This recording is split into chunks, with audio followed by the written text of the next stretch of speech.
সেদিন দুপুরবেলা ট্রেনের আপার বার্থে ঘুমিয়ে পড়েছিলাম। ঘুম ভাঙল এক দম্পতির বাকবিতণ্ডায়। আমার সিটের সামনের সিটে বসে থাকা অপরিচিত এক ভদ্রলোক এবং এক ভদ্রমহিলা নিজেদের মধ্যে ঝগড়া শুরু করেছে। ক্রমে সেটা সপ্তমে চড়ছে। ভাবলাম, যা বাবা, একটু আগেই তো এরা দুজনে একটা প্লেট থেকে আলু কাবলি ভাগ করে খাচ্ছিল আর খোশ গল্পে মেতেছিল। কি হলো আবার? সত্যি আশ্চর্য সম্পর্ক এই স্বামী স্ত্রীর সম্পর্ক। আমাদের অনেকেরই এরকম মনে হয় না যে আমি খুব টেকসই তাই এর সাথে টিকে গেছি, অন্য কেউ হলে কবে সব ছেড়ে ছুড়ে দিয়ে পালাতো। দেখতো কত ধানে কত চাল। আবার অল্পেতেই মনে হয় সত্যি ঈশ্বরের আশীর্বাদে এমন একজন জীবন সঙ্গী পেয়েছি।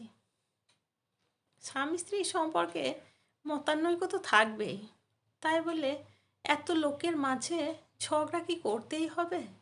এদিক ওদিক থেকে জনগণ উপভোগ করছে ব্যাপারটা। যাই হোক, আমার রুচিতে বাঁধল, তাই আবার শুয়ে পড়লাম। কিন্তু কানকে তো আর বসে রাখা যায় না। কিছু কিছু শব্দ কানের মধ্য দিয়ে মনে প্রবেশ করতে লাগলো অবাধে। দুজনেই যখন যুদ্ধংদেহী মূর্তিতে ঝগড়ার উচ্চ পর্যায়ে পৌঁছে গেছে, তখন তাদের বাক্যবাণ তো আমার পুরো ধারণাটাই বদলে দিল। ঝগড়া যখন তুঙ্গে, মহিলাটি বলল, তোমার সঙ্গে কোনো ভদ্র মেয়ে সংসার করতে পারবে না নেহাত, বউটা তোমার আত পাগলি, তাই টিকে গেছে কোনো রকমে।